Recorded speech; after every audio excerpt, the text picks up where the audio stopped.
Les doy una cordial bienvenida a todos ustedes y les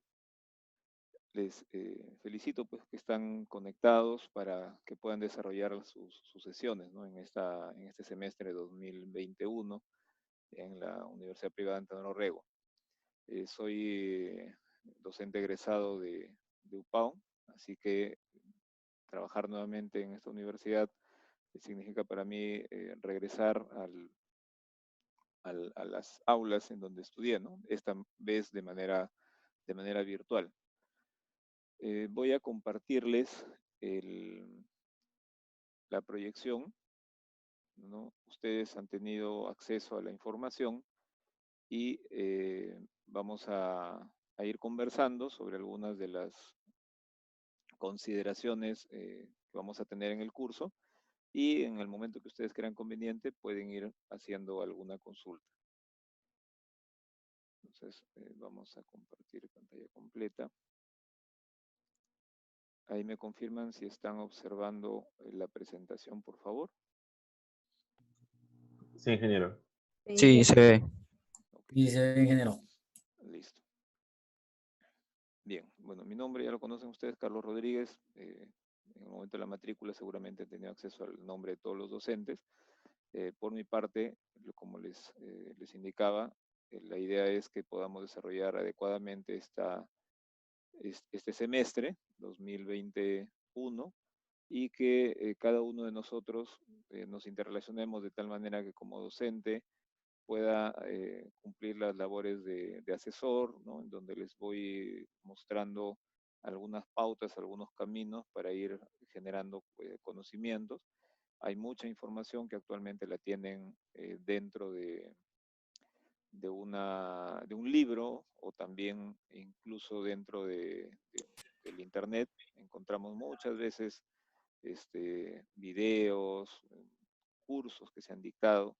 Entonces, información, hoy en día se tiene bastante información a la mano, ¿no? Y eso ustedes lo van a, lo han experimentado y lo van a seguir experimentando, ¿no? Que hay mucha información. Lo importante quizá es que aprendamos a discriminar dicha información, saber cuál información o cuál fuente es confiable y qué fuente no lo es, ¿no? A veces tenemos videos que como realización eh, de lo que es audio, de lo que es video, ¿no? Son muy buenos, pero a veces los contenidos de los textos no necesariamente contienen información que les vaya a ayudar en su curso. A veces es información que confunde incluso. A ver, acá hay una persona adicional, vamos a admitirlo. Entonces, mi formación, como les decía hace unos minutos, ¿no? Ha sido en la Universidad de Antenor Orrego.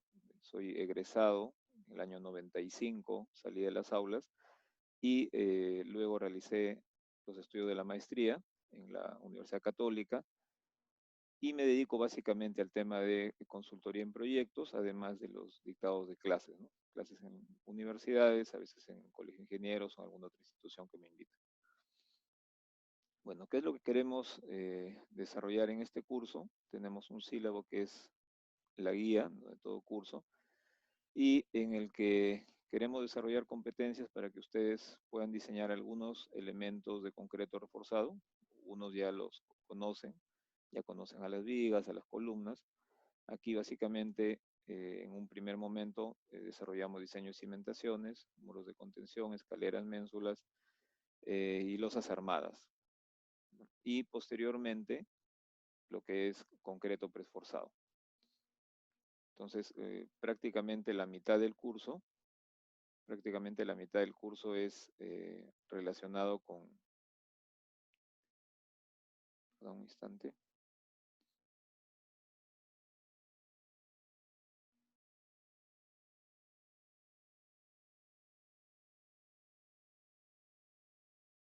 Ya está. Entonces les decía, la mitad del curso es propiamente concreto reforzado, de lo cual ustedes ya tienen un buen conocimiento con los cursos de concreto previos, y lo siguiente es concreto preesforzado. ¿no? Esta imagen es un poco para hacer notar cómo cuando se tienen, por ejemplo, losas macizas, ¿no? Si estas no son bien diseñadas, pueden sufrir problemas de punzonamiento. Entonces, aquí lo que observan son columnas y se ha producido punzonamiento. El resto de la losa al fondo, ustedes observan algunos vehículos, está intacta, pero en esta zona en particular se produjo dicho problema, ¿no? Entonces la idea es cuando lleguemos a losas en dos direcciones podamos comentar un poco sobre dicho problema, dicho modo de falla.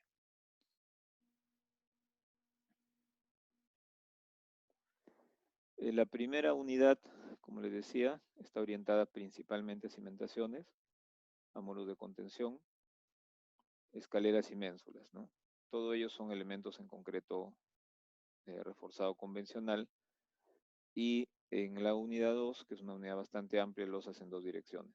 Entonces, por aquí tienen, por ejemplo, a la izquierda una escalera, en la parte central diferentes tipos de cimentaciones, y a la derecha una estructura de preforzado, ¿no? Que es la unidad número 3. O sea, la unidad 3 está orientada a diseñar vigas, en concreto preforzado. Ustedes pueden observar que existe un voladizo inmenso, ¿no? Si lo comparamos con el tamaño de las personas.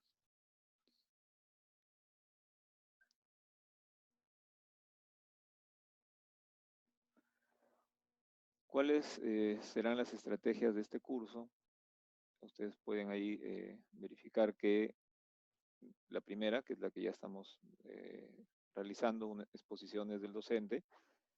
Normalmente estas exposiciones deberían tomarnos de 30 a 50 minutos, ¿no? Ese sería el tiempo límite, porque en un curso no presencial es un curso que se caracteriza porque el estudiante revisa la información con antelación y en la videoconferencia, antes de iniciarla, lo que hace el docente es hacer consultas sobre inquietudes que pueda tener el, que pueda tener cualquiera de los asistentes.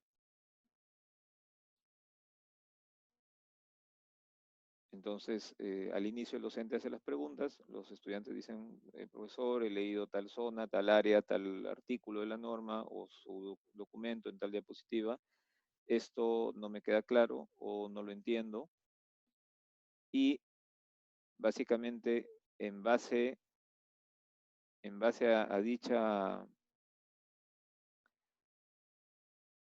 en base a dichas preguntas que hacen los estudiantes, se desarrolla la exposición. Entonces el docente prepara una exposición, pero la orienta en función a las preguntas. Cuando no existen preguntas, lo único que le queda al docente es realizar la explicación de los puntos más saltantes que puede suponer para los alumnos pudiera significar alguna dificultad. Si por su parte ustedes tienen dudas, inquietudes, preguntas, sugerencias, las hacen al inicio y en función de eso se lleva a cabo la exposición por videoconferencia. En algunos casos se van a compartir videos previos también a las sesiones que les permitan a ustedes complementar alguna información o en atención a alguna de sus dudas. Eh, Adicionalmente, en lo que es desarrollo de prácticas, ¿no? Lo que vamos a tener son algunas hojas de problema, hojas de trabajo, que ustedes deben resolver durante la sesión. Entonces, tendrán que intercambiar sus números telefónicos, contactos entre ustedes, para que les sea posible realizar estos desarrollos de prácticas, que no es otra cosa que aplicar los conocimientos que se vienen desarrollando en la sesión. Si logran desarrollar estas prácticas, cuando corresponde evaluar, no van a tener inconveniente, ¿no? Porque han desarrollado, conocen los pasos, se pueden haber armado hojas de cálculo o han utilizado hojas que alguien les pasó y ya las conocen, ya saben qué ventajas tienen para usarlas, entonces no tendrán problema para que en el momento que haya evaluación no apliquen lo ya aprendido.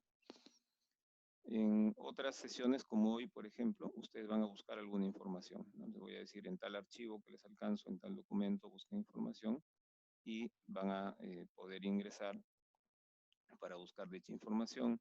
Les doy a veces 15 minutos, a veces 30 minutos, retornamos a una nueva sesión durante el mismo horario y sacamos algunas conclusiones o aplicaciones, ¿no? También los PPTs que ya se ha colgado, a veces artículos en línea que se encarga alguna lectura, la tutoría online.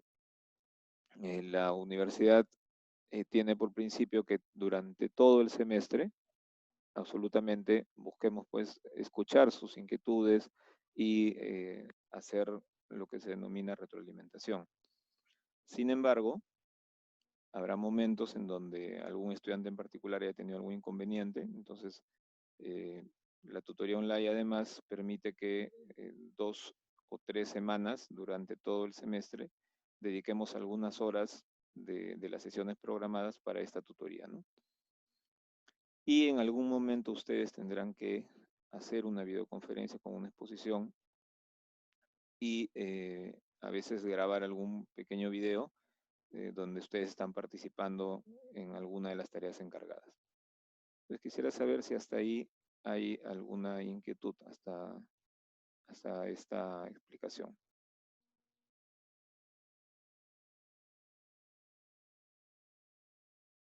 Todo conforme.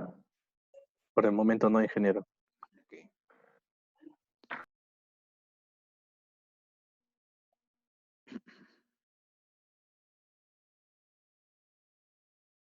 Ok, entonces vamos a continuar.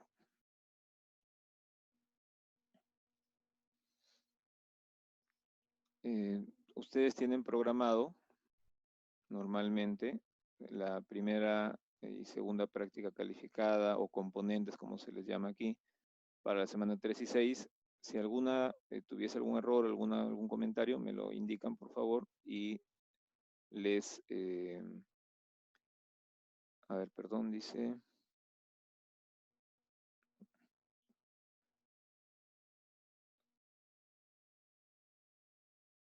Quería ver si es que alguien está entrando. No, está bien. Ya están los 50 participantes, están todos conectados. Entonces les decía, si alguna semana no coincide, ustedes me hacen ver simplemente y hacemos la corrección. Pero en principio estas serían las semanas tanto para los componentes, que son 4, y para el examen parcial, final y evaluación sustitutoria, ¿no? A la derecha se muestra una imagen de un muro de contención. ¿Qué queremos un poco decir con esta imagen? Un muro de contención está preparado para soportar empuje del terreno, en este caso el terreno que está por la derecha, tiende a empujarlo y podría ser que este muro se desplace, se asiente o se vuelque, ¿no? Se volque. Acá tenemos un gráfico en donde está generando el volteo alrededor de este punto, ¿no? Entonces, el empuje del terreno es una evaluación para el muro. Si el muro fue bien diseñado, va a poder soportar sin problemas el empuje y no va a girar, no va a tender a rotar ni a fallar, ¿no? Las evaluaciones son una medida del aprendizaje de los estudiantes. ¿Qué es lo que buscan las evaluaciones? De una manera objetiva, lo más objetiva posible, ¿no? Verificar el aprendizaje que se haya logrado, ¿no? Que se hayan logrado competencias, que se hayan logrado metas dentro de la educación.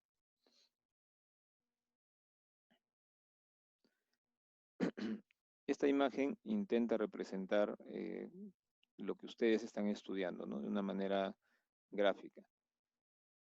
La estática es para ustedes la base de todo, de todas las estructuras, cursos de estructuras. Por ejemplo, en curso de mecánica de suelos se llega a utilizar en algunas circunstancias la estática, en los cursos de, por ejemplo, hidrología o de hidráulica, perdón, cuando calculan fuerzas, también se utiliza la estática. Y esa es nuestra base, ¿no? Nuestra base en el área de estructuras. Sobre esa base se erige lo que es resistencia a materiales, son los cursos más importantes dentro de la línea de estructuras. Y conociendo estas dos materias, ¿no? Teniendo una buena zapata y una buena columna, podemos haber llevado un buen curso de concreto armado, que sería este ábaco. Este elemento que tiene forma cuadrada en planta y con un espesor mayor al de la losa, se denomina ábaco. Y el curso que vamos a llevar equivaldría a la losa, ¿no? Para que podamos desarrollar bien el curso de concreto reforzado avanzado, se entiende que ustedes dominan dentro de los términos, de los sílabos que se han desarrollado en su carrera, dominan estas otras 3 materias, ¿no?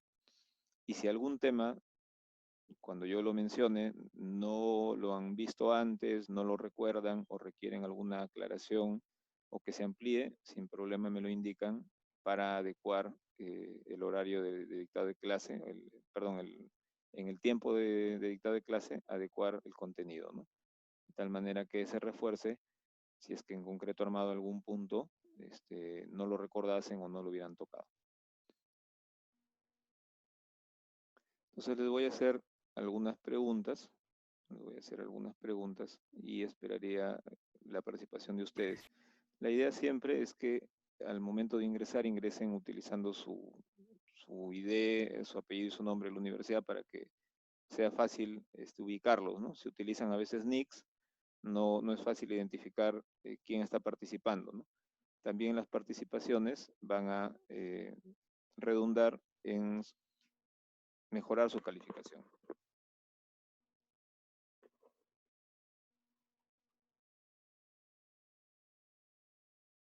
¿Alguien me podría decir cómo interpreta estas imágenes, ¿no? O sea, según la estática, ¿qué cosa ha pasado? Sobrecarga. Claro, hay una carga elevada que está superando aquello para lo cual fue preparado cada uno de estos vehículos, pero, digamos, esa sobrecarga, ¿qué ha hecho, no? ¿Qué es lo que le ha generado al vehículo?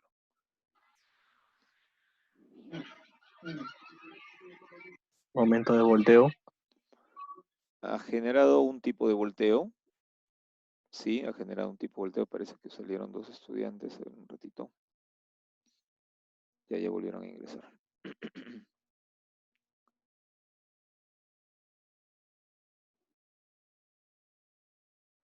Estamos todavía actualizando algunos docentes, tenemos todavía la cuenta básica, espero que esta cuenta ya se esté actualizando hoy día mismo, de tal manera que no se cierre. Si hay estudiantes que por algún motivo han salido o han tenido mala conexión, seguro. Bueno, seguimos.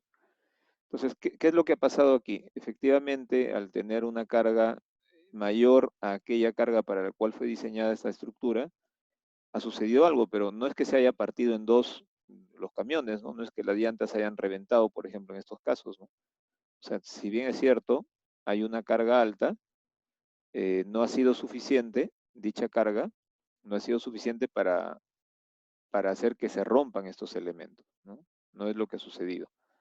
¿Qué es lo que ha sucedido en lugar de ello?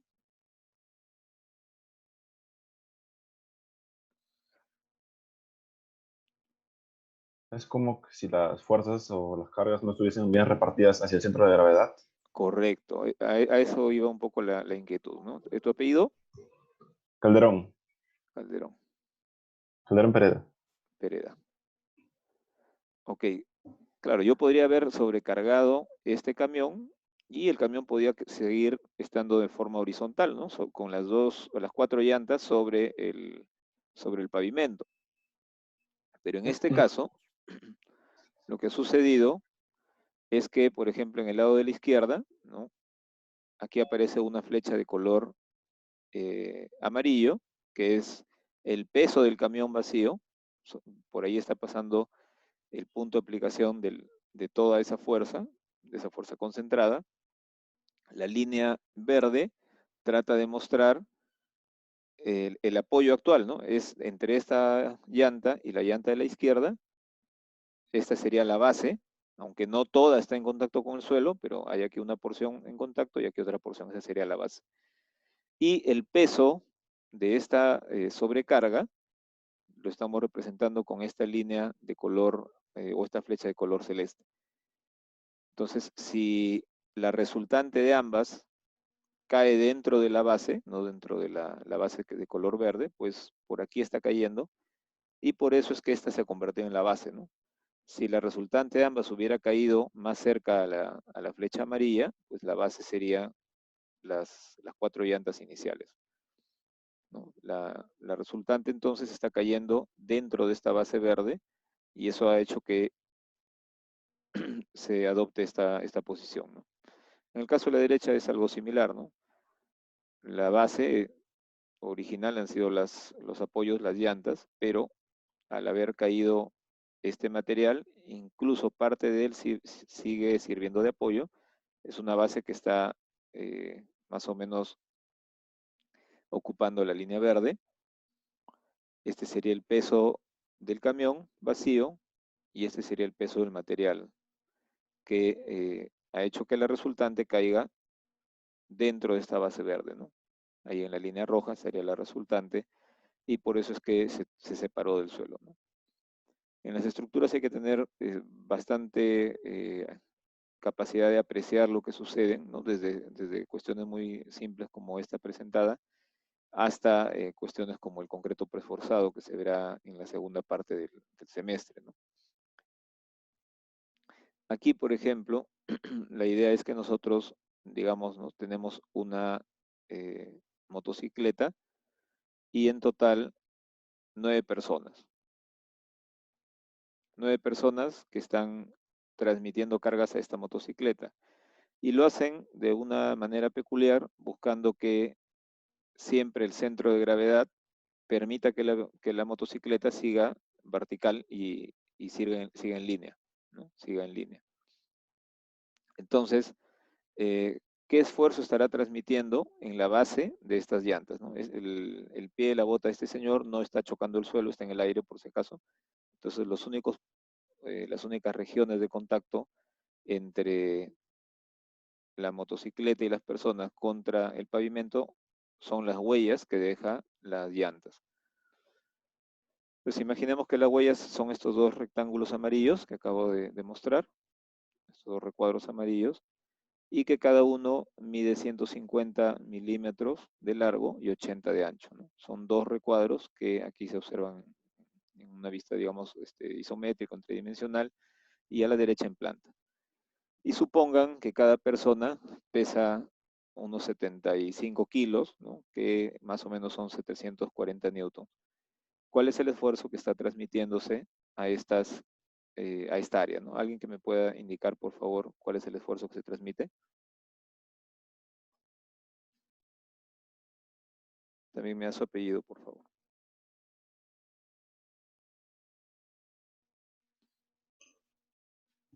Ingeniero, Sí, sí sería multiplicar el peso de cada persona por la cantidad de personas ujú. Sí, y adelante. dividirlo sí, y dividirlo entre el área, ¿no? Que está soportando la moto.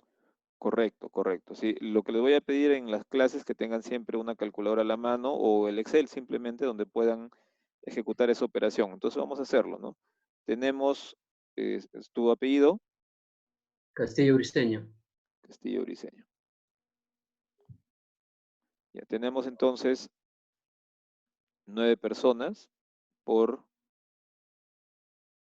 740 newtons, son 6.660 newtons, y eso lo dividimos entre el área, ¿no? Entre 150 milímetros y entre 80 milímetros dos veces. A eso hay que sumarle el peso de la motocicleta, que no lo habíamos mencionado. Estamos considerando más o menos una motocicleta de 200 kilos. Y todo eso hay que dividirlo, ¿no? Entonces vamos a ver cuánto se obtiene.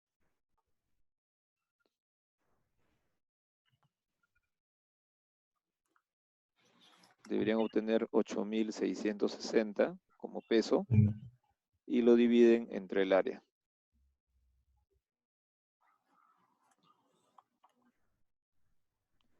Y eso les da 0,36.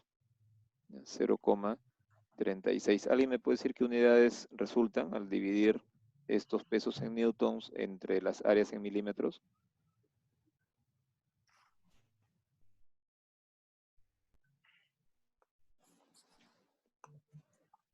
Newton sobre milímetro cuadrado. Claro, ¿qué unidad es esa?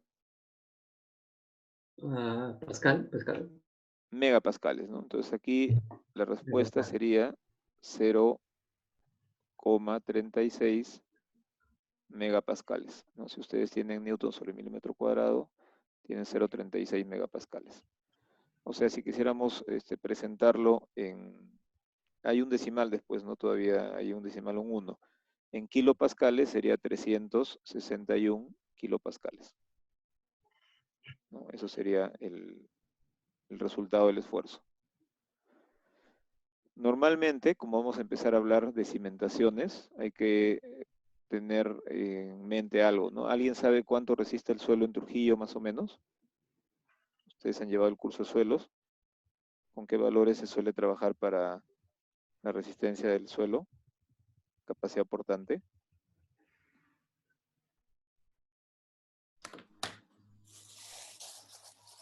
1.5 kilogramos sobre centímetro al cuadrado. Apellido.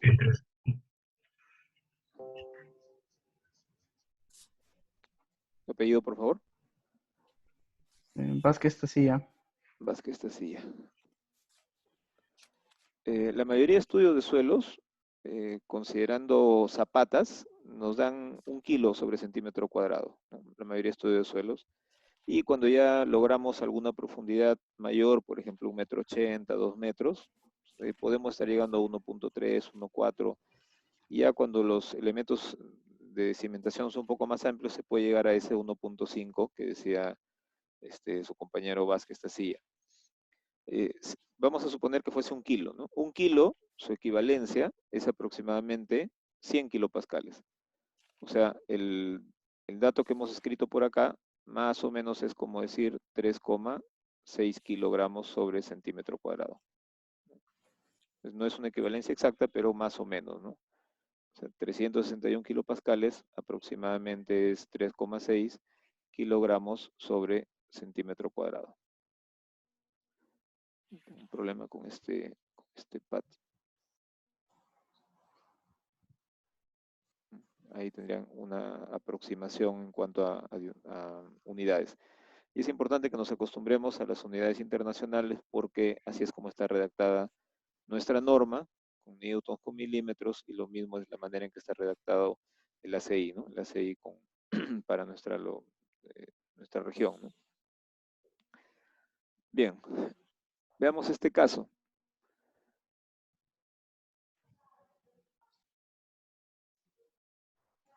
¿A través de qué elemento se está transmitiendo el peso de cualquiera de los elefantes que observamos al suelo? O sea, ¿quién está en contacto con el suelo? ¿Alguien que me pueda decir? Para luego, en función de eso, poder responder a la pregunta de cuál es la magnitud de la fuerza. A través de las barras.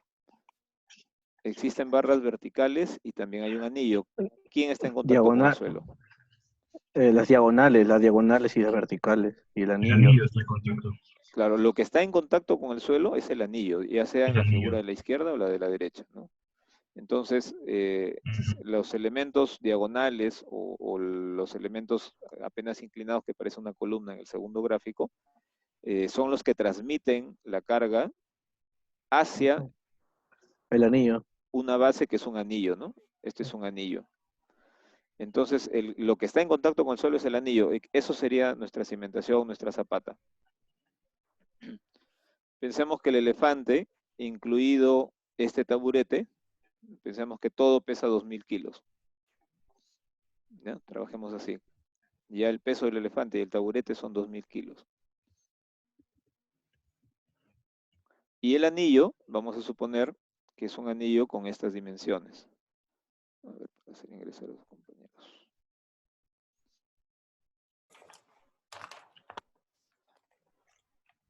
Ahí está el anillo, visto en planta, el mismo anillo amarillo que lo hemos puesto en celeste.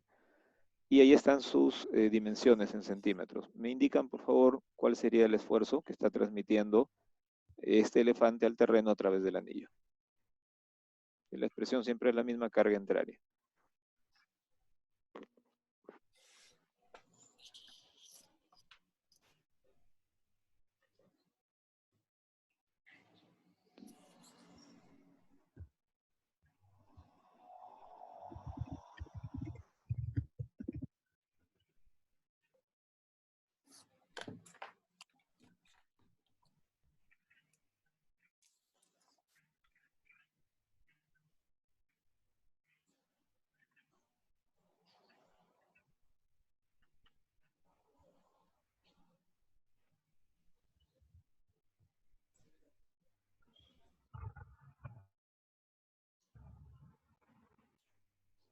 ¿Alguien tiene ya el área?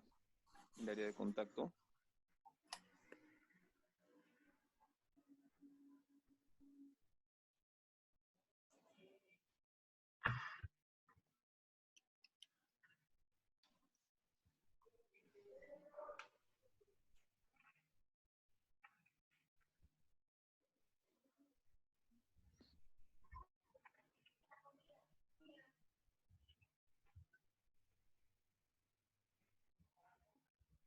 ¿Sí? ¿Alguien que quiera participar? La expresión es la misma, ¿no? Lo único que tendrán que hacer es calcular el área de ese anillo, el área en color celeste, y dividir el peso de los 2000 kilos entre dicha área.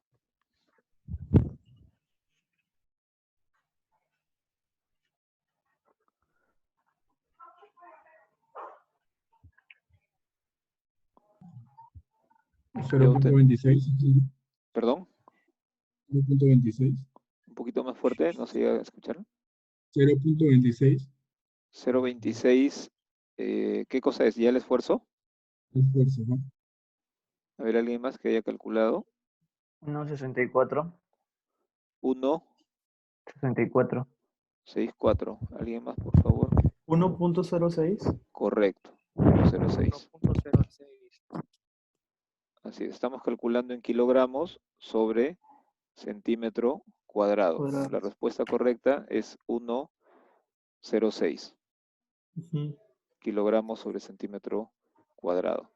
Entonces hay que tener bastante cuidado. ¿Cuáles son los errores que se suelen cometer en estas operaciones que son sencillas, ¿no? Muchas veces dicen diámetro exterior 125, diámetro interior dicen 120, ¿no? Ahí está el error, ¿no? Muchas veces le quitamos solo 5 centímetros y nos olvidamos de quitarle estos otros 5 centímetros, ¿no? Entonces, en realidad, el diámetro interno es 115. ¿Ya? Cuando se comete ese error, los resultados pueden salir equivocados, pues, ¿no? Entonces, al área externa le dividimos el área interna, le restamos, perdón, y luego simplemente dividimos carga entre área. Entonces, la respuesta es 106, correcto.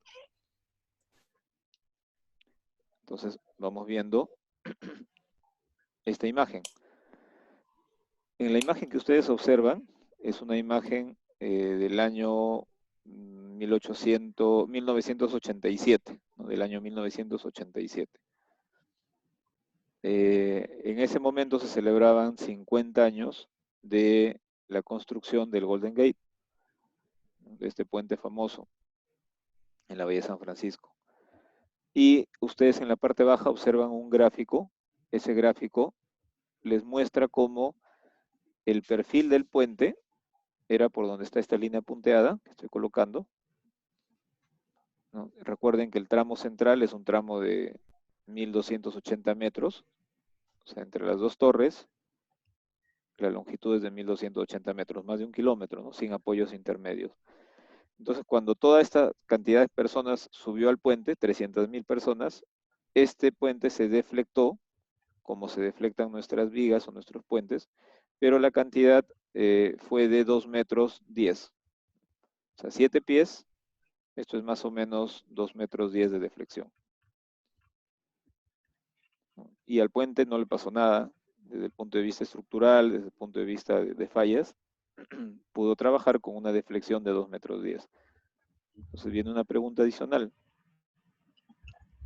¿Creen ustedes que puede haber un nivel de sobrecarga de esa magnitud, ¿no? O sea, en una vivienda que puede tener 100 metros cuadrados, ¿se puede llenar así con esa cantidad de gente? Cualquiera que quisiera opinar.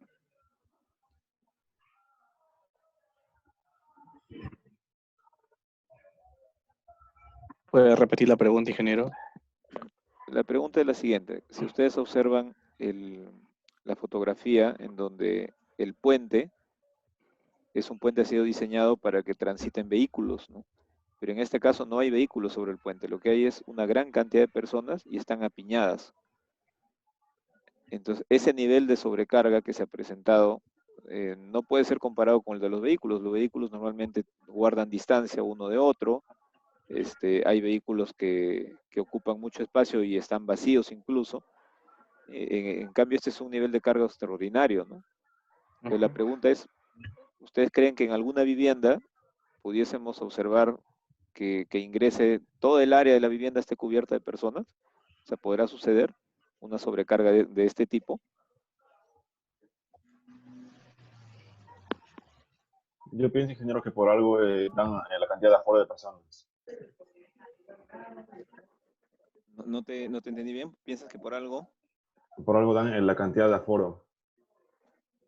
Claro, o sea, es cierto, ¿no? Digamos, desde el punto de vista de uso, Todo es posible. así es, vamos a ver, desde el punto de vista de uso Aunque sí que es posible. hay un aforo, ¿ok? Desde el punto de vista de uso hay un aforo. Si no nos fuéramos ingenieros.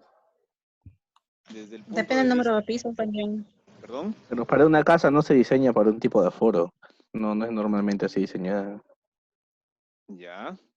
Entonces vamos a mostrar acá algunas ideas. Ya.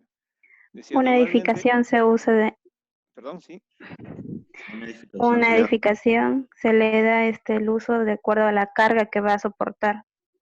Por ejemplo, en un edificio de vivienda, ¿qué carga debería utilizar? Y son... ¿Qué carga Depende, viva para una, debería trabajar en un edificio de para vivienda? una vivienda es Tendría, aproximadamente 200 kilogramos por metro cuadrado. 200 kilogramos por metro cuadrado. O sea, quiere Y decir que en así un es. metro cuadrado, más o menos hay 3 personas, ¿no?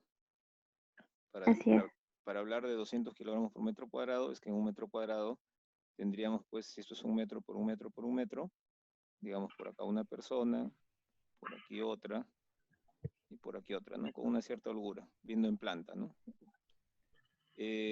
Existe, por tema de uso, aforos en estructuras públicas, ¿no? O sea, una edificación que tiene uso público, ya sea una tienda, una farmacia, etcétera, se maneja a través de aforos, además del tema de cargas. Nosotros cuando diseñamos, revisamos la carga que nos indica el reglamento. Si es un almacén, por ejemplo, la norma 020 nos dice que tenemos que averiguar qué tipo de productos se van a almacenar, porque si bien es cierto hay una tabla, nos responsabiliza a nosotros como ingenieros que usemos ese valor o que tomemos uno mayor si fuera necesario. Y hay, como decíamos, el tema de aforo, ¿no? Hay estas dos condiciones. Ahora, a esta carga de 200, cuando hacemos una combinación de 1.4 de carga muerta, ¿por cuánto lo multiplicamos a la carga viva, ¿no? Según nuestra norma peruana. 1.7. 1.7. 1.7. Entonces, ¿por qué aplicamos este factor tan amplio, ¿no? Si me están diciendo en primer lugar que algunos, ¿no? Alguno piensa que es mucho, 200, otro me puede decir que ya es suficiente, pero ¿por qué llegamos a amplificar la carga de 200 por 1.7? Por el tema de seguridad. El método de diseño hace que El cualquier costo. demanda, cualquier carga última, voy a ponerle así, cualquier carga última, tiene que ser cubierta por la resistencia, ¿no? O sea, la resistencia nominal, ya sea cortante, a flexión, a torsión, etcétera, reducida por un valor phi, Por rotura. tiene que ser mayor o igual a esta carga última. ¿Sí? ¿Alguien estaba opinando, por favor? Sí, el método es por rotura, si no me equivoco, el método de diseño. Claro, en nuestra norma 060, ¿no? En nuestra norma 060 no aparece la palabra rotura, nos hemos acostumbrado mucho a usarla, pero el término se llama diseño por resistencia en nuestra norma, ¿no? Diseño por resistencia. Resistencia última. Correcto, ¿no? Diseño por resistencia Ya. última. Y muchas veces le llamamos a la rotura, ¿no? Que sabemos que es un equivalente, ¿no? Pero en la norma propiamente dice diseño por resistencia.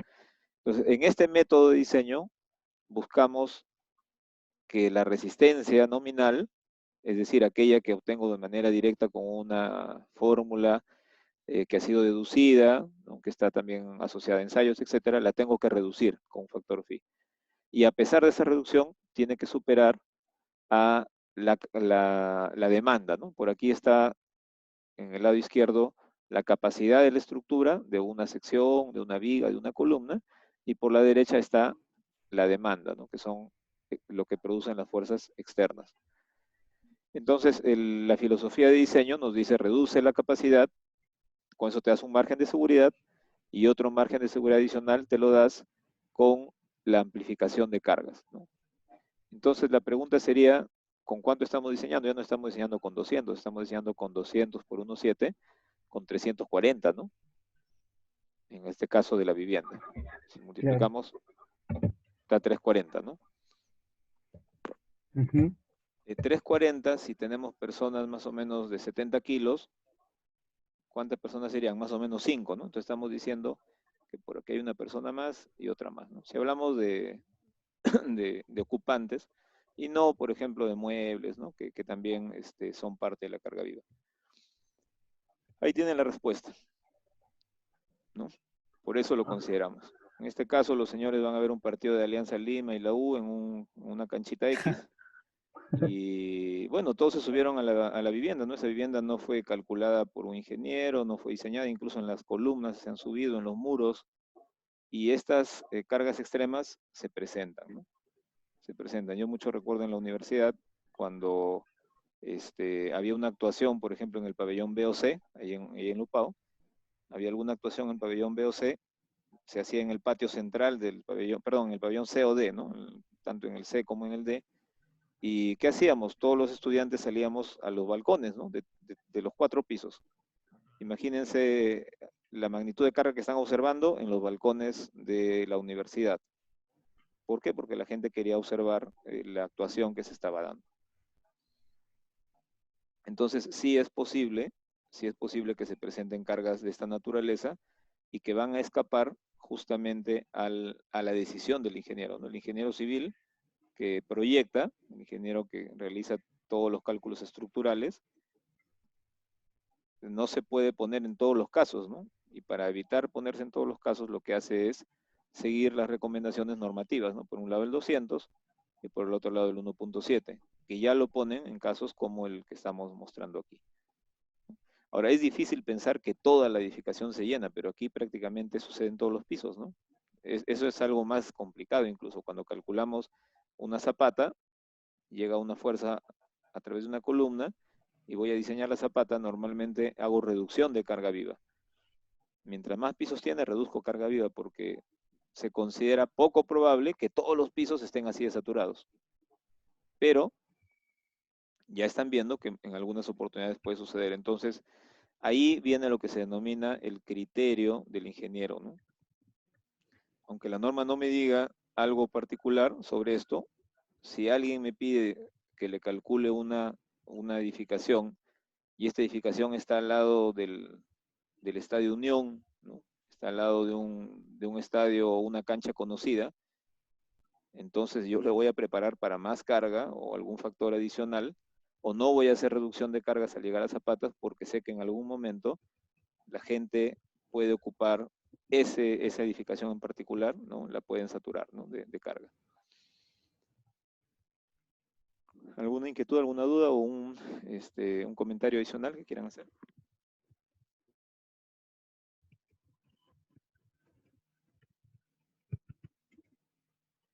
Todo correcto, ingeniero. Bien, entonces es importante con ustedes definir algo con respecto a los temas a desarrollar, ¿no?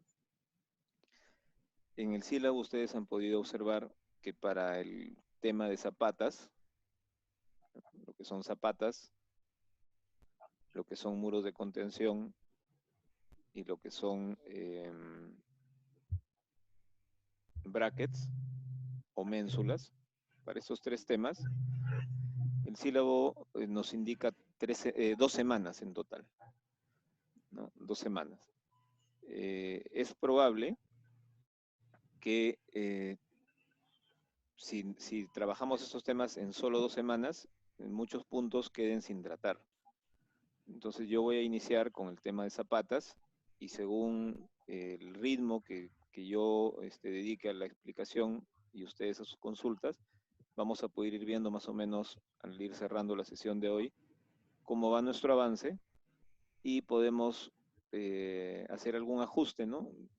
Podemos decir quizá que tomamos 4 semanas o 5 para desarrollar esos temas y alguno de los temas, por ejemplo, puede quedar como una presentación básicamente y ya no entrar a la evaluación, etcétera, ¿no? Entonces, junto con ustedes tenemos que ir viéndolo, ¿no? Porque ustedes son finalmente los estudiantes y los interesados en aprender ciertos temas. Yo entiendo que ustedes tienen cada uno una expectativa distinta, ¿no? Como decía al principio, el hecho de que en estas circunstancias complicadas, difíciles, poco manejables, cada uno de ustedes esté siguiendo esta sesión, pues esto es una muestra del deseo, del esfuerzo de cada uno de ustedes, ¿no? Entonces también creo yo que si tienen alguna petición dentro del desarrollo del curso, estamos para adecuarnos, ¿no? Para darle mayor peso, mayor importancia a los temas que ustedes consideren son más prácticos o más del día a día en la carrera. Ingeniero, disculpe. Sí, El tema también cree que puede tocar algo leve, se podría decir, lo que es el reforzamiento en estructuras ya hechas, ¿no? Creo que se llama el enchaquetamiento de columnas y todo eso. Para lo que es reforzamiento, o sea, existen por ahí tres, vamos a llamarle, tres palabras que le podemos aplicar, ¿no? Si hablo desde el punto de vista de arquitectura, uno podría hablar de una remodelación. Tengo una vivienda de un piso y lo que hago es en el mismo piso retiro algunos muros, hago una distribución distinta, cambio la puerta, cambio la ventana, eso sería una remodelación. Podría ser que esa remodelación influya en la estructura. Por ejemplo, si voy a demoler algún muro y ese muro tiene por objeto soportar el peso de la edificación, entonces voy a necesitar cambiar ese muro por otro elemento estructural. Tengo que hacer una intervención estructural de todas maneras. En otros casos, tengo un piso o dos pisos, por ejemplo, y quiero aumentarle 2 pisos más a la construcción, y con una distribución distinta. Eso también me llevará a una intervención estructural, que probablemente requiera reforzar desde las bases, ¿no?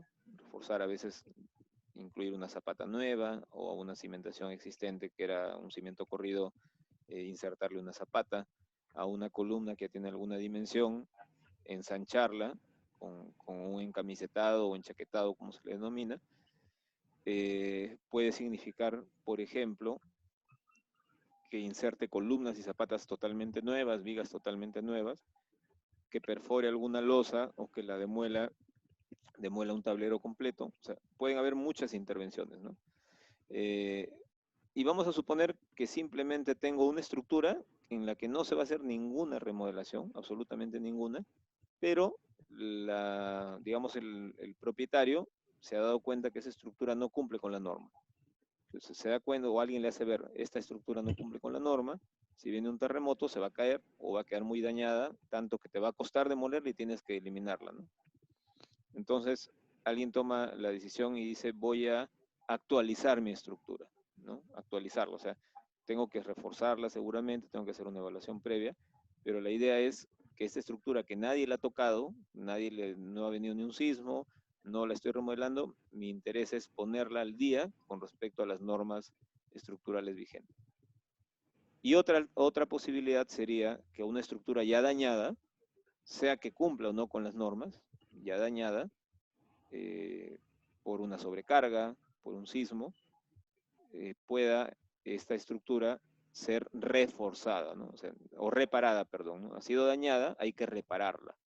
Entonces podemos incluir reparación y además reforzamiento. Repararla es para dejarla como estaba y reforzarla es además darle resistencia adicional, ¿no? O rigidez adicional incluso. Claro, lo que me refería es que si es que se va a tocar y si es que nos puede dar las pautas para hacer más adelante quizás toque algún trabajo similar, ¿no? Entonces, ¿por qué les mencionaba esto? Justamente porque aquellos que ya están realizando prácticas preprofesionales o se han dedicado a construir, han apoyado en algún lugar, ya tienen una idea y como dice su compañero, esto nos hace ver que existen muchos casos en donde simplemente me llaman para mejorar una construcción, a veces tengo que colocar 2, 3, 4 columnas y es todo, ¿no? Pero es un trabajo, digamos, de día al día que va saliendo, ¿no? No es como que me dicen construir una casa nueva y eso a veces me salen pues una vivienda o 2 al año y no más, ¿no? Entonces es importante primero tener bien claro estos conceptos. dentro del sílabo no hay un acápite, digamos, no hay un ítem en el cual se haya previsto tocar temas relacionados con reforzamiento, con actualización de una estructura o evaluación, ¿no? No existe perdón, un segundito, porque hay perdón, un segundito.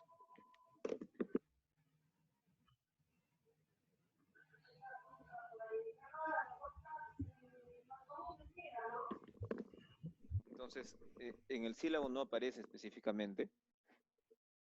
Y hay otra cuestión.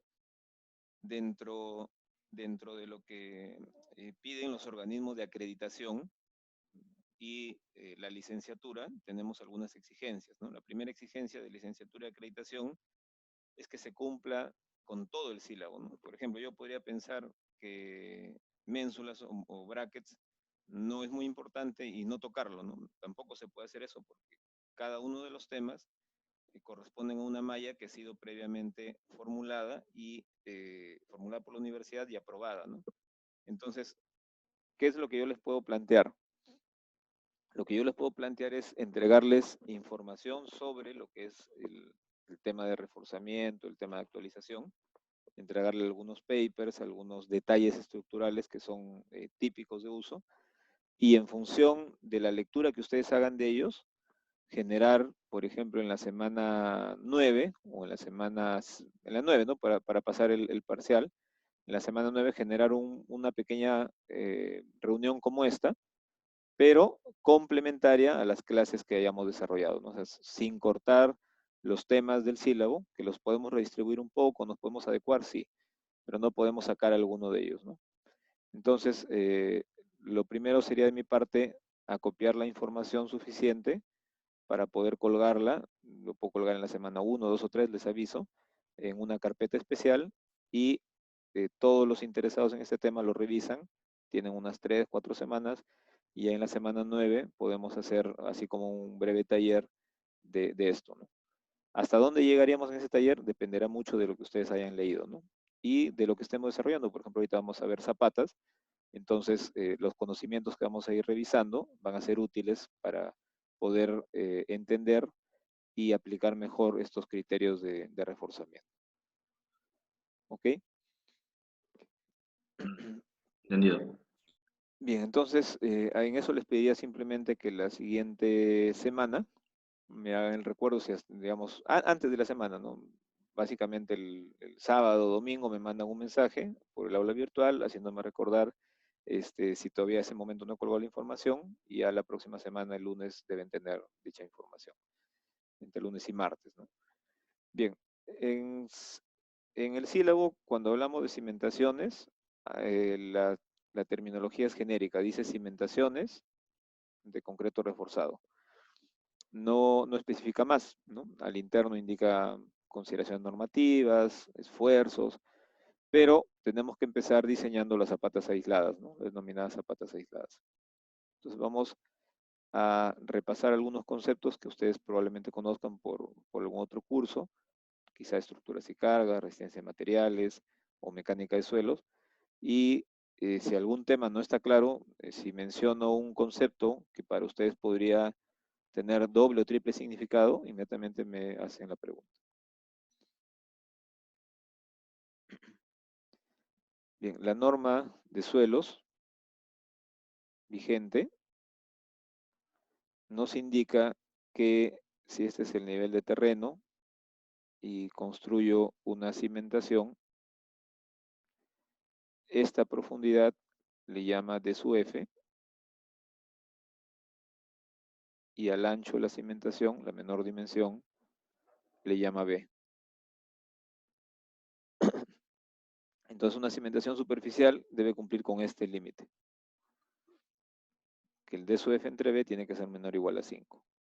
Entonces yo les preguntaría, si hago una zapata, es un caso bien raro, ¿no? Pero vamos a ponerle, ¿no? De 1 metro, 1 metro de ancho, pero la profundidad desde el suelo es 5 metros. Como digo, es bien raro que alguien encuentre algo así, ¿no? Pero vamos a ponerlo para ver cómo lo calificaría nuestra norma.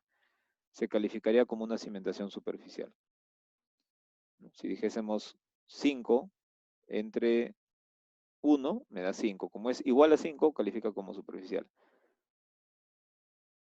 Si en cambio le hubiera puesto 6 metros, por ejemplo, ¿no? de su F, al dividir tendría 6 y ya calificaría como profunda. Entonces la idea justamente es que en las cimentaciones profundas lo que uno suele tener es algo de este tipo, ¿no? Puedo tener aquí mi zapata, pero un pilote, 2 pilotes, 3 pilotes y más podrían ser, ¿no? Que terminan en punta. Y 6 metros sería todo esto, ¿no? Eso sería 6 metros, por ejemplo. Entonces, las cimentaciones profundas se caracterizan porque llegan a profundidades mayores, pero no solamente eso, sino que además cuando divida el ancho del pilote, ¿no? El de su F entre el ancho del pilote, cumpla con esta relación para cimentaciones profundas sería mayor a 5, ¿no? Mayor a 5. Ustedes pueden revisar esta información en los artículos que acá se indican, ¿no? Dentro de la norma E050. ¿Cuál es el objetivo de la cimentación o subestructura también llamada en puentes, por ejemplo? Es transmitir las cargas, ¿no? Igual como veíamos el elefante estaba sobre unos diagonales, esas diagonales son la superestructura, así se transmite hacia el terreno, pero ¿quién lo transmitía? Un anillo, ¿no? Ese anillo sería la cimentación. Y tenemos varios tipos, ¿no? Por ejemplo, aquí el 12, estoy marcando, son pilotes, en donde se averigua la profundidad de cimentación versus el diámetro de estos pilotes, esto es mayor a 5. Tengo cimentaciones aisladas, ¿no? Como por ejemplo esta, en donde existen 2 niveles de zapata, ¿no? Este nivel que estoy pintando y este otro. Una zapata escalonada. Debajo de ella hay una falsa cimentación. Alguien le llama simplemente falsa cimentación, otro le llama falsa zapata, son equivalentes con cualquiera de los dos términos.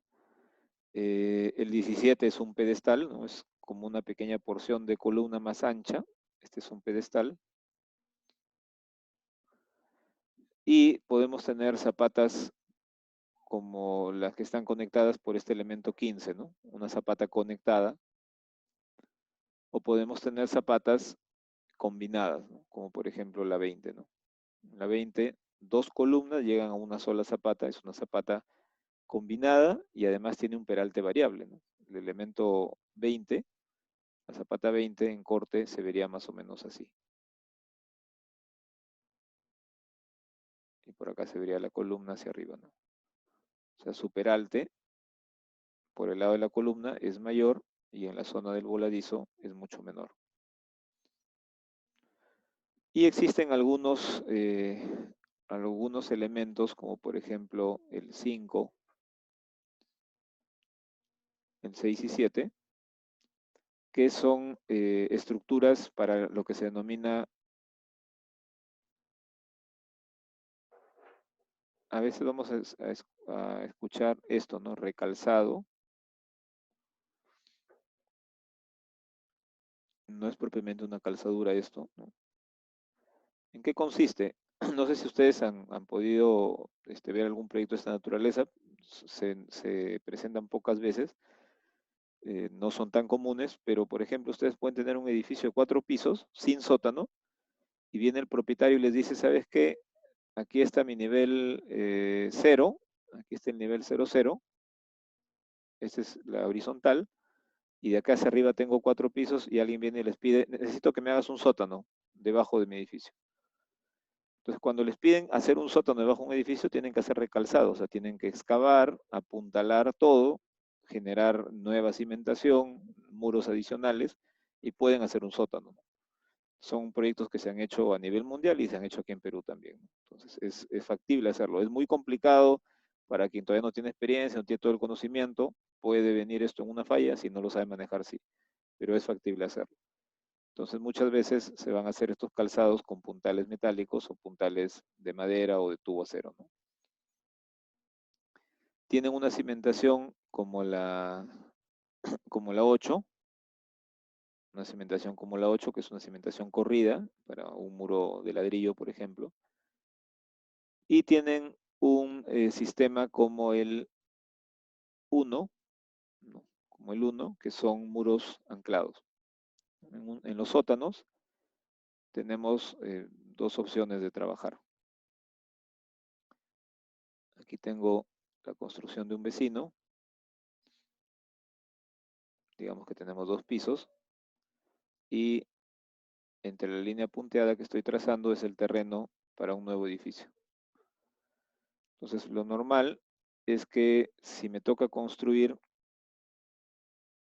por ejemplo, con un sótano, voy a necesitar excavar. Supongamos que necesito excavar toda esta profundidad. La casa del vecino la voy a poner en riesgo. Entonces, una opción es que debajo de su cimiento genere una calzadura, y lo voy haciendo por etapas, pero la aplicación de calzaduras está limitada en la norma a ciertas profundidades. Entonces, tengo que meter concreto por debajo de la cimentación, y eso se hace con calzaduras. La otra alternativa, vamos a suponer que tengo otro vecino al frente.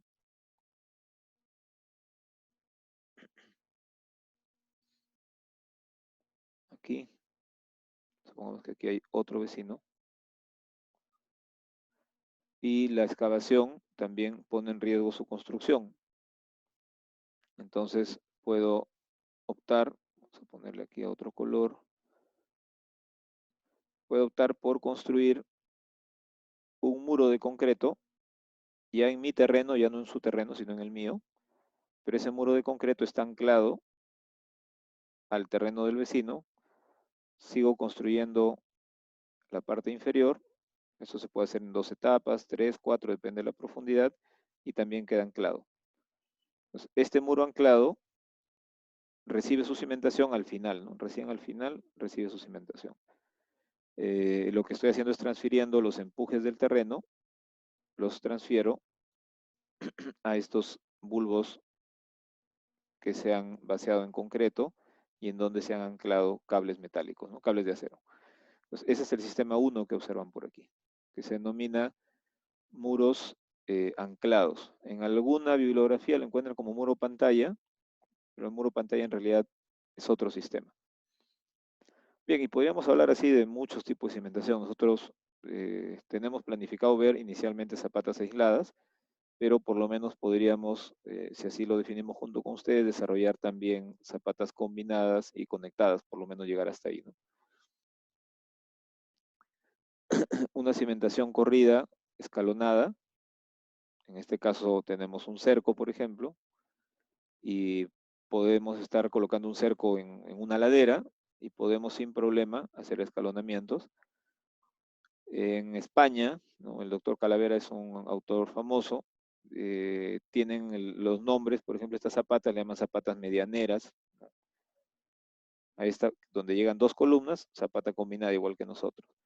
Pero esta zapata que llega justo aquí, en donde termina el terreno, y por acá va a haber seguramente la zapata del vecino, ¿no? A esto le llaman medianería, ¿no? Zapata medianera. Nosotros le llamamos zapata excéntrica simplemente. Y esta zapata en esquina tenemos el mismo nombre. Entonces, miren, esta cimentación es una cimentación que tiene, es un anillo de cimentación, ¿no? Esto es un anillo. Es un anillo. Este es el diámetro interior y este es el diámetro exterior. Más o menos piensen que estos son algo de 20 metros. Este es un reservorio de agua, unos 20 metros. Pensemos que aquí tienen unos 6 metros más o menos. Y pensamos que esto puede estar pues en unos 12 metros, ¿no? Aproximadamente. Ingeniero, disculpe, una pregunta. Sí. Yo había observado una vez una construcción de un reservorio tipo fuste, como lo muestra ahí, y vi también que había un tipo de cimentación especial, consideraban plateas de cimentación o fundación, la llaman también, ¿no? Sí, el término cimentación y fundación son equivalentes, ¿no? Cuando hablamos de planos de fundaciones, generalmente Claro. los proyectos mineros, los proyectos en donde tiene que ver algún ingeniero mecánico o proyectos que vienen de fuera, de otros países, al momento de traducir los planos, la mayoría lo traducen como planos de fundaciones. Equivale a cimentaciones. Entonces, hay casos en donde este espacio, este vacío que aquí estamos dejando, ¿no? este diámetro interno, se llena incluso con concreto y todo termina siendo ya no un disco, un anillo de cimentación, sino una platea, ¿no? Una platea circular. Eso va a depender del tipo de suelo. Pero a lo que quería un poco explicar, ¿no? Gracias por la pregunta, era esto, ¿no? Esta profundidad de desplante puede ser, por ejemplo, 4 metros. El ancho de la cimentación es 12, y si ustedes dividen D sub F entre 12, les da un tercio, ¿no? Como esto es menor o igual que 5, ¿no? Decíamos tiene que ser menor que 5, esto sigue siendo una cimentación superficial. O sea, una cimentación superficial no se llama superficial porque esté a 1 metro o 1,20 m, ¿no? Puede estar a 4, puede estar a 5. Imagínense que esto hubiera sido 6 metros, ¿no? Si hubiera sido 6 metros, diríamos 6 entre 12 me da 1/2, ¿no? 1/2 sigue siendo menor o igual que 5, ¿no? Entonces, una cimentación a 6 metros de profundidad no tiene por qué ser considerada cimentación profunda si es que cumple con estos límites que estamos indicando. Y bueno, si el suelo es muy malo, voy a requerir pues que esta longitud de voladizo, ¿no? Lo que es la losa fuera de esta porción, la losa fuera de esta porción es una losa que está en voladizo hacia afuera, requeriría esta platea o losa ser más gruesa, ¿no? Entonces, para evitar eso, utilizamos estas vigas que ustedes observan por aquí, ¿no? Estas vigas lo que hacen es rigidizar y generar paños más pequeños, ¿no? Entonces, cada uno de estos paños pueden ser analizados de una manera más simple, ¿no? Estamos hablando, este es un tablero, ¿no? Esto es como diseñar una losa, digamos, ¿no? Una losa en 2 direcciones. Cada uno de estos termina trabajando como un tablero. Y ahí tienen la cimentación, ¿no? Esta no corresponde necesariamente a un reservorio. Si ustedes observan, aquí hay una persona y todo lo que observan aquí es el peralte de la zapata, que es como 1,20 m, y al centro tienen un peralte desde aquí hasta la base, ¿no? De por lo menos 2 metros de peralte. Si observamos el gráfico anterior, es como que aquí tuviésemos 2 metros de peralte, ¿no? Y por aquí 1,20 m. Al centro no hay vacío en este otro caso. El acero se ha cortado, sí, porque si lo empezamos a pasar, se empieza a poner uno sobre otro, ¿no?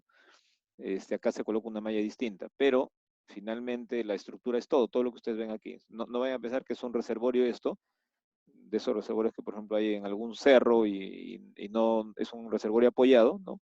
Sino es solo la cimentación. ¿Qué vamos a tener de aquí hacia arriba? Vamos a tener esta estructura, ¿no? Una como esta, por ejemplo.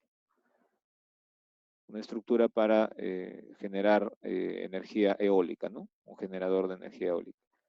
Entonces, la profundidad que puede estar empotrado esto podría ser 6 metros, puede ser 7 metros, y se sigue considerando una cimentación superficial por las características de relación B entre D sub F. Aquí tienen cómo los ingenieros han querido copiar lo que hace la naturaleza, ¿no? ¿Qué hacemos nosotros? Queremos hacer una construcción, entonces vemos que existen estas aves palmípedas, o vemos que existen estas ranas con sus patas así palmeadas, y hacemos cimentación de este tipo, ¿no? En lugar de hacer una cimentación cuyo peralte total sea 2,50 m, ¿no? 2,50 m, y llenarlo todo de concreto, se han colocado estas vigas que salen en voladizo desde fuera, van a tener una viga anular, y el peralte de la cimentación es solamente esto, ¿no? Lo que ven aquí. Digamos 50 centímetros, ¿no? Entonces, uno podría diseñar una cimentación de un cierto espesor, pero poner vigas importantes. Esa es una opción de trabajar. Y otra opción es la que tenían aquí, pues no es un solo elemento, ¿no? Un solo bloque de concreto, y aquí tienen otro, ¿no? ¿Cuál es más económico? Bueno, aquí el encofrado es solamente el contorno, es un encofrado circular, tendrá alguna complicación. Aquí el encofrado requiere pues de más detalle, ¿no? El refuerzo, las vigas van a tener estribos, etcétera. No se puede decir con mirarlo cuál es más barato, ¿no? A veces tenemos que hacer los dos diseños y evaluar los costos recién después de tener completo los diseños. Bueno, ahí hay más ejemplos de cimentaciones para torres de generadoras de energía eólica, las que están enterradas en el terreno o las que están debajo del mar, ¿no? Si por aquí está el mar, podemos tener pilastras, una cimentación que asienta en el lecho marino, o estas otras, las que ven aquí, ¿no? Que van a ir justamente, se van a rellenar aquí con material, se denomina balasto lo que se rellena, y van a quedar así, ¿no? Debajo del mar. Esos son los pernos de una de estas cimentaciones para turbinas eólicas, ¿no? O sea, son tan grandes las estructuras que la altura de pernos es la que ustedes observan aquí, ¿no? Aquí al principio se notaba que hay unos pernos. Estos pernos, si lo comparan con esta persona, más o menos tienen 1,10 m, 1,20 m de altura estos pernos. Pero en este caso tenemos algo que mide mucho más, ¿no? Estos señores tienen 1,60 m, entonces más o menos esa es la altura de estos pernos. Es una turbina mucho más grande. Y bueno, hay para todos los gustos, ¿no? Hay gente que a veces prefiere hacer otra forma, por algún capricho particular, porque esto va a caer enterrado, pero finalmente aquí están los pernos y por aquí sobresale la torre, y todo esto se va a llenar con material para evitar el volteo, ¿no? O sea, toda esta zona se llena con este material para evitar volteo. Ahí se ve cómo en barcaza se está llevando hacia su posición final. Ingeniero, disculpe. Sí. ¿Y la forma de la cimentación influye mucho? Por ejemplo, como en la diapositiva anterior que colocó. Sí, o sea, la forma en planta va a influir en de qué manera el suelo reacciona, ¿no? O sea, el suelo Por va a ejemplo, tener... esa en comparación a una rectangular, ¿cuál sería la diferencia? Bien, si yo tengo, por ejemplo, que diseñar una estructura, voy a ponerla en planta. Este es un poste en planta, ¿no? Un poste circular. Y esta estructura va a tener fuerzas, por ejemplo, en esta dirección o en esta dirección. Recuerden que estos son turbinas para viento, ¿no? En cualquier eje que yo corte a este poste en planta, va a tener las mismas fuerzas. O sea, en algún momento el viento va a soplar en dirección norte-sur, otro momento un norte 15 grados oeste. Entonces, considerando la mayor ráfaga de viento, en mi análisis puedo suponer que en cualquier dirección pudiese venir. Entonces me conviene hacer una cimentación circular, ¿no? Circular, porque básicamente voy a tener el mismo tipo de esfuerzos. En cambio, si es digamos, un edificio, en este edificio tengo columna, por aquí tengo columna, aquí otra columna más, hay un par de vigas en esta dirección y hay una losa armada en esta dirección. Entonces, cuando diseñe esta zapata, probablemente la haga rectangular, o sea, esta dimensión la haga más larga, porque aquí va a llegar producto de la carga en la viga. Voy a poner la carga con otro color, por ejemplo, con color azul, ¿no? Aquí va a existir una carga vertical que le está transmitiendo la losa, ¿no? Entonces, producto de esa carga vertical, aquí van a haber momentos en esta dirección, momentos en el plano, en ese pórtico. Entonces voy a necesitar una zapata que sea alargada en esa dirección. ¿Ya? Va a necesitar que la zapata sea alargada en esa dirección.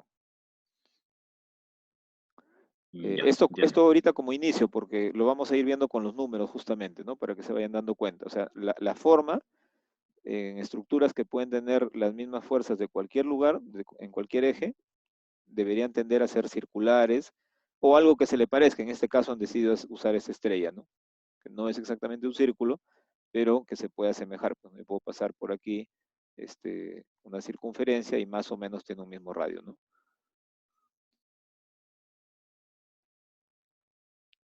Entendido. Aquí está el balasto, ¿no? Este material es el material que se llena, o sea, para evitar gastar tanto concreto, aquí se hace un relleno, ¿no? Con piedras, o algún otro tipo de material que se denomina balasto, ¿no? Tanto al interior como al exterior. Esto va a controlar para que no se dé el volteo, ¿no? Para que esto no se vaya a voltear o deslizar tampoco, para que no se mueva. En algunas oportunidades les va a tocar, a ver, perdón, ¿qué pasó? Ya está. En algunas oportunidades les va a tocar trabajar con estos sistemas en donde las cargas de la columna llegan a un elemento que puede ser cuadrado o rectangular y este a su vez lo va a transmitir a estos pilotes, ¿no? Aquí en este caso hay 4 pilotes. Estos pilotes lógicamente son más largos, ¿no? Aquí estos siguen, ¿no? Pueden tener 5 metros de profundidad, 6 metros, etcétera, ¿no? Entonces a este elemento ya no se le denomina zapata, ¿no? Se le denomina cabezal. Cabezal. En España, a estos elementos de concreto se le denominan encepado, ¿no? Aquí en Perú le llamamos cabezales de pilotes. Ahora, hay gente que a veces le llama zapatas, están en obra y dicen, vamos a construir las zapatas, pero propiamente el diseño es distinto, ¿no? O sea, no vamos a desarrollar, por ejemplo, esto es un diseño distinto al diseño de una zapata convencional, ¿no? Porque está apoyada no en el suelo, sino en los pilotes. Y la que tenemos a la derecha sí es una zapata combinada. Bueno, ahí tenemos o una platea de cimentación o una losa de cimentación o de fundación, como algunos de ustedes preguntaban, ¿no? Con esos términos los pueden encontrar. Y cuando queremos tener vacíos al centro, cuando queremos tener vacíos, o sea, ahorrar un poco de material o no necesitamos tanta área, bueno, la opción es hacer esto, ¿no? Como un emparrillado. Aquí tenemos vacíos justamente al interior.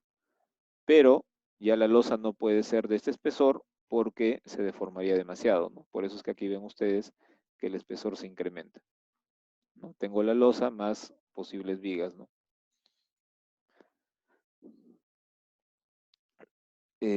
Queda como tarea para ustedes revisar este artículo, ¿no? Dentro de la norma de concreto armado, por favor, de la E060, pueden leer, según nuestra norma, no es una definición universal, pero lo que dice nuestra norma, qué cosa es una platea de cimentación, ¿no? O sea, cuándo le llama losa o platea y qué condiciones tiene. ¿Ya? Lo ven, si encuentran alguna inquietud, me lo comparten en su momento y le explicamos. ¿Ya? Pero queda para tarea de ustedes leer este artículo. Bueno, también la norma E050 tiene estos límites, le llama pilares, a estos pilotes que van enterrados cuando son muy anchos, más de 90 centímetros, le llama pilares. Y cuando son de menos de 90, le llama pilotes. Entonces vamos a ir viendo algunos de estos conceptos. ¿Estos conceptos ustedes los tienen claros, todos ellos, que son de suelo básicamente? ¿O hay alguno que quisieran que se aclare?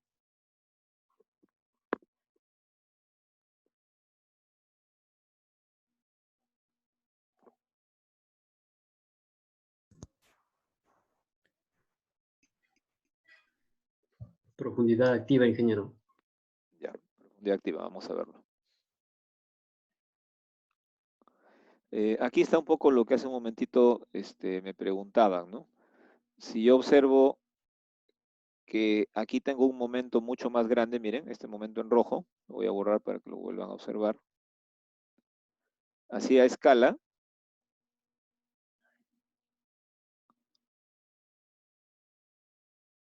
A escala, este momento se ve mucho mayor que este, ¿no?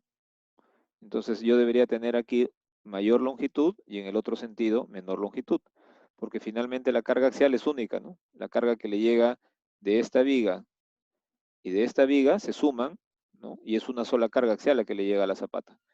Entonces, si este momento es más grande, yo esperaría que en esa dirección la zapata sea más grande. Eso les ayuda un poquito a entender lo que hace un rato me preguntaban. Sin embargo, nosotros vamos a diseñar solamente como si se tratase zapatas de pórtico. O sea, nosotros vamos a pensar que el pórtico es así, que tiene su diagrama en momentos, ¿no? Lo mismo la columna tiene que su diagrama en momentos.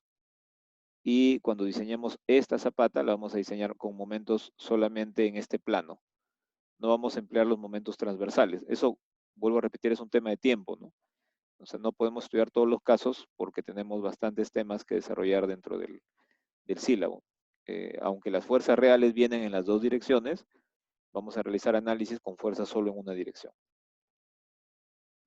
¿Ya? Entonces aquí ya están trasladadas los momentos hacia las zapatas. Es importante entenderlo, ¿no? Por ejemplo, hablando nuevamente de este momento que estoy marcando en rojo, yo lo puedo ver así en el diagrama, ¿no? Un diagrama pintado, pero ¿cuál es el sentido del momento? Bueno, el sentido es que viene con la cabeza hacia este lugar y este es el inicio, ¿no? Entonces, si es un momento de esa naturaleza, seguramente aquí se presentarán los esfuerzos más altos y en el otro lado los esfuerzos menores. Entonces es importantísimo entender esto, que es algo, digamos que ustedes lo han estudiado en estática y luego seguramente lo han visto en análisis estructural o lo están viendo, ¿no? Interpretar bien un diagrama en momentos, además de saber calcularlo. Esto lo podemos ver después, para no hacer ahora números, ya esto queda como algo pendiente para después. ¿Qué sucede cuando construimos, por ejemplo, esta es una columna de 100 milímetros de lado, o sea, es 100 por 100 milímetros, ¿no? O sea, 10 por 10 centímetros. Esta es una estructura de muy poco peso, el techo es un techo liviano, entonces la zapata seguramente va a ser una zapata de 70 centímetros o 700 milímetros por 700, ¿no? Cuadrada. Y no más, las cargas que van a llegar son cargas bastante pequeñas. No estoy asumiendo, más o menos viendo aquí esta persona de 1,70 m, que esto puede ser unos 3,5 metros aproximadamente, ¿no? Más o menos por ahí. ¿Qué es lo que va a suceder? Va a suceder que los esfuerzos van a ser mayores, aquí donde estoy poniendo en rojo, y se van a ir reduciendo. Por ejemplo, vamos a suponer que aquí ya son un poco menores, en la parte azul, y que estos mismos esfuerzos, pusimos rojo, azul, vamos a poner Incremento de esfuerzo. ¿Perdón? Creo que es incremento de fuerza eso, ingeniero. Van reduciéndose, o sea, vamos tratando de ponerle ahí un valor, ¿no? Un número. Vamos a trabajar con el color rojo. Ya está. Entonces, aquí en la zona de contacto, podría ser que yo tenga, por ejemplo, un esfuerzo de 120 kilopascales, por ejemplo, ¿no? Eso en este bulbo más pequeñito. Por aquí podría ser que el suelo, ya más o menos estoy a 1,50 m de profundidad, puede ser que el suelo ya no esté soportando 120, sino 80 kilopascales de presión. Y ya en esta parte, puede ser que ya tengamos solamente 12 kilopascales de presión. O sea, ¿qué es lo que se pretende hacer recordar de lo que han estudiado en mecánica de suelos, ¿no? Que en la zona de contacto de la zapata con el suelo las presiones son altas y conforme me voy alejando las presiones van disminuyendo. ¿Dónde la presión será cero, ¿no? O sea, en donde el suelo no se ha enterado que tiene un edificio encima, probablemente por aquí, ¿no? Quizá por aquí ya la presión sea cero. Supongamos que estos son unos 10 metros, 15 metros de profundidad. Pero cuando hacemos un estudio de suelos, lo primero que tiene que saber el ingeniero de suelos es qué tamaño van a tener las zapatas aproximadamente. Eso es un dato que el ingeniero estructural puede manejar a priori, ¿no? como aproximado. Y qué carga va a llegar en la zapata, ¿no? Entonces, si el ingeniero estructural tiene este dato y tiene una idea de la capacidad del suelo en la zona, sabe que la zapata va a ser, por ejemplo, 700, entonces, ¿qué le va a decir el ingeniero de suelos? Que la profundidad activa de cimentación, esta, le vamos a poner P, la profundidad activa de cimentación es igual al D sub F, ¿no? D sub F más 1,5 veces el ancho de la cimentación. Eso es lo que uno más o menos va a poder definir. Entonces, si por ejemplo el suelo bueno está aquí a partir de 1,20 m, yo tendría que decir esto es 1,20 m más 1,50 m por 0,7. ¿Cuánto es 1,50 por 0,7? 105 creo. Sí, ingeniero. Sí, ingeniero. Sí, Entonces, 105. la profundidad activa de cimentación de esta edificación es 2,25 metros, ¿no? 2,25. Pero la norma me dice, ojo, tus exploraciones mínimo 3 metros, ¿no? Entonces la profundidad activa es 2,25, pero el estudio de suelos debo hacerlo mínimo a 3 metros. Ok, entonces esto es algo, digamos, de todo lo que ustedes han estudiado en suelos, esto es algo que no deberían haberse olvidado, ¿no? Si se han olvidado, ya lo discutimos, ya lo conversamos aquí, ¿no? La norma de suelos lo van a encontrar como profundidad activa de cimentación.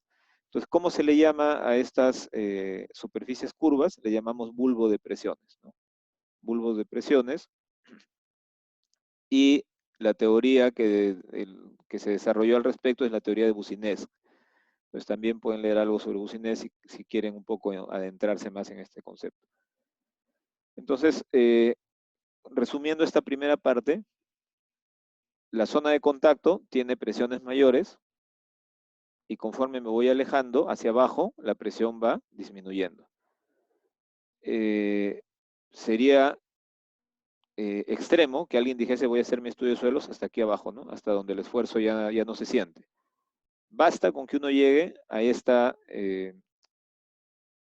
línea isóbara, a la línea magenta, que es, como ustedes ven, el 10% de la presión de contacto, ¿no? Algunos libros van a encontrar el 5%. O sea, normalmente se dice la profundidad activa de cimentación es la profundidad desde el nivel de terreno natural hasta el nivel de la isóbara que da el 5% de la presión de contacto. Y otros dicen el 10% como en el caso que yo estoy indicando. Y así más abajo la presión es menor al 10% o al 5% para otras normas, ya no necesitamos saber qué tan bueno es el suelo, porque prácticamente el suelo no se va a ver afectado. ¿Hasta ahí está claro? Sí. Bien. Entonces vamos a retirar estas anotaciones, que quedan en el video.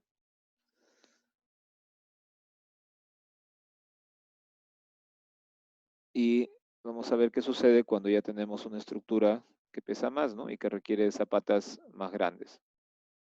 Pues aquí prácticamente con 3 metros es suficiente para el estudio de suelos, ¿no? Aquí ya tienen una construcción con las mismas medidas, arquitectónicamente hablando, pero ya de concreto armado, y por lo tanto las zapatas pasan a ser mayores. Si las zapatas crecen, entonces significa que la profundidad activa de cimentación también se agranda, ¿no? La profundidad ya es mayor.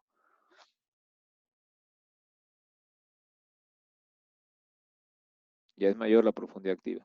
Y la isóbara final sería la isóbara que llega, pues aquí llega el 10% del peso del que estoy recibiendo en la base de la zapata.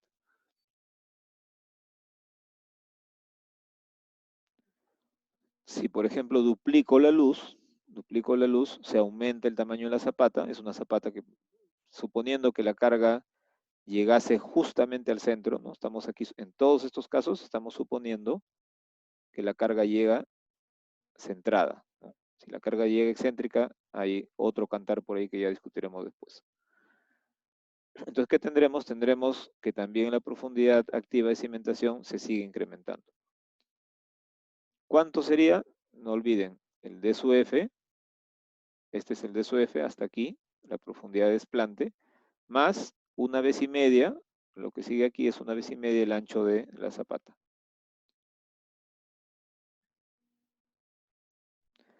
Y miren este caso, ¿no? Ahora lo que hemos hecho es tener ya tres paños, seguimos a la misma escala, y la zapata central, mírenlo más o menos a escala, ¿no? Si este señor es de 1,60 m, ¿cuánto será la profundidad de desplante, activa de cimentación más o menos?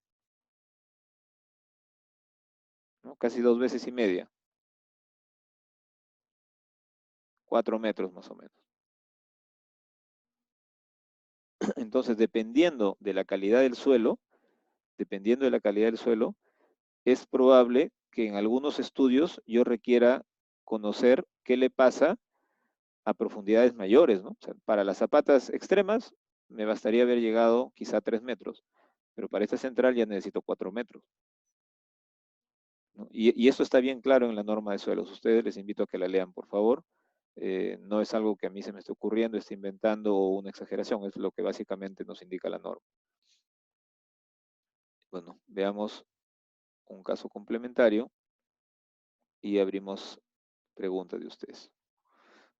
¿Qué sucede cuando tengo algo como el gráfico 3, pero con columnas bastante cercanas, ¿no?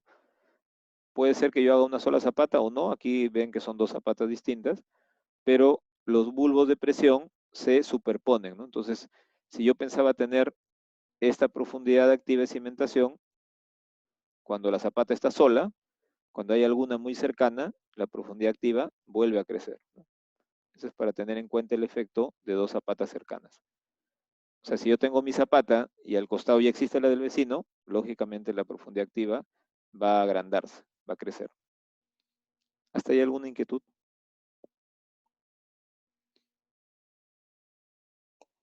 No, ingeniero.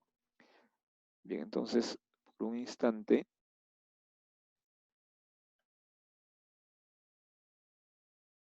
vamos a salir un instante, nos hemos quedado en esta. Y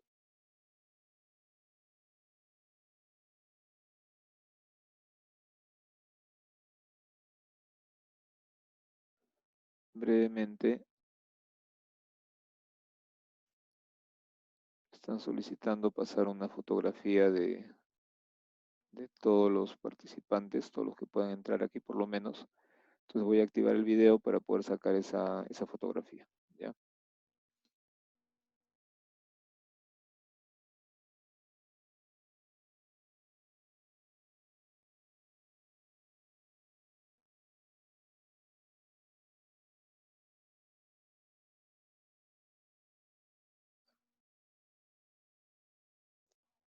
Vamos a activar la cámara también.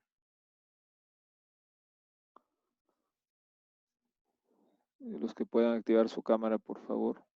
Están viendo una captura de pantalla.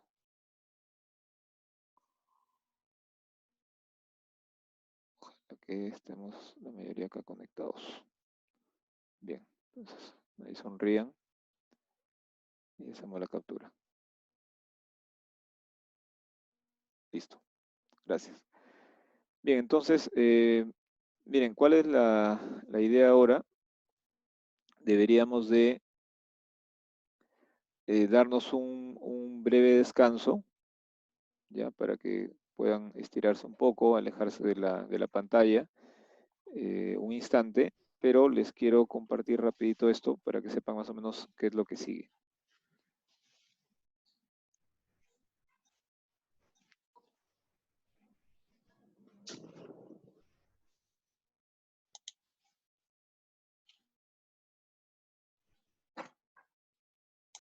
¿Me confirman que están observando la pantalla del PPT? Sí, señor. Sí, se observa, sí se Ya. observa. Entonces, en el PPT que ustedes tienen, gracias, en el PPT tienen estas expresiones. Entonces yo les pediría que ustedes formen grupos. ¿Para qué? Para que vayan un poco ustedes mismos absorbiendo las preguntas que hace un instante me hacían, ¿no? Me decían, por ejemplo, ¿qué pasa si la zapata es cuadrada o rectangular, ¿no? Entonces, ingresen por favor estas expresiones, ¿no?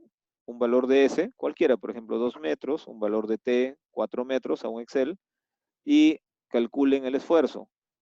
Luego hagan otro cálculo en donde hay excentricidad y el esfuerzo se va a calcular a través de estas expresiones que son de resistencia de materiales.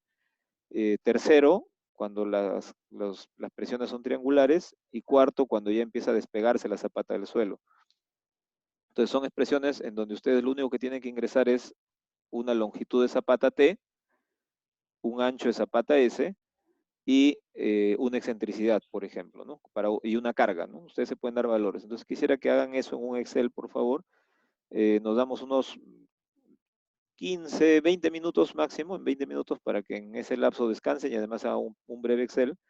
Y cuando regresemos, completo la exposición de esta parte previa y vemos algunas aplicaciones de estas formulitas que ustedes están ingresando, ¿no? Y también la explicamos físicamente, ¿no? Por qué se está realizando ese tipo de cálculo, ¿ya? Entonces, cerramos aquí la exposición y 4:20 en punto, yo tengo 4:02 minutos, a ver, perdón, sí, 4:02 minutos, 4:20, ingresamos a la misma sesión.